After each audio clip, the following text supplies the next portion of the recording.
Avez-vous déjà essayé de provisionner un Virtual Private Cloud dans AWS? Non? Je vous explique. Un VPC va vous permettre d'isoler les ressources que vous créez dans le cloud public de AWS. Donc, vous aurez une version privée de cloud. Et du coup, pour provisionner un VPC dans AWS, vous allez devoir créer des ressources intermédiaires. Par exemple, un Internet Gateway qui va vous permettre en fait de communiquer avec l'extérieur. Vous allez devoir provisionner un subnet privé dans lequel vous allez mettre vos bases de données, donc ce que vous ne voulez pas exposer à l'extérieur.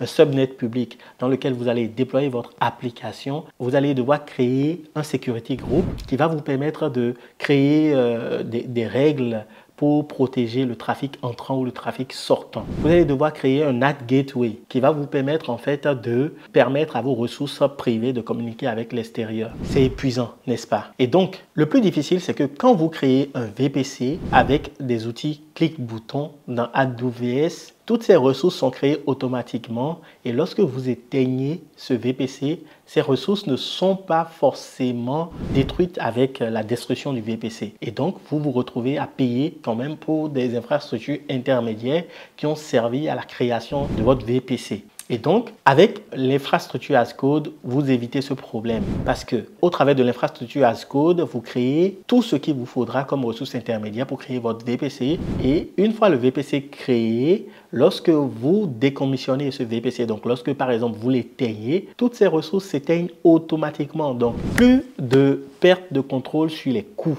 plus de ressources qui restent derrière qui n'a pas été supprimée. Qu'attendez-vous pour utiliser l'infrastructure as code? Non. Plus sincèrement, chez Dataquery, nous en abusons parce que ça nous permet de créer facilement une moderne data stack pour nos clients et de pouvoir aller rapidement à l'essentiel. Merci.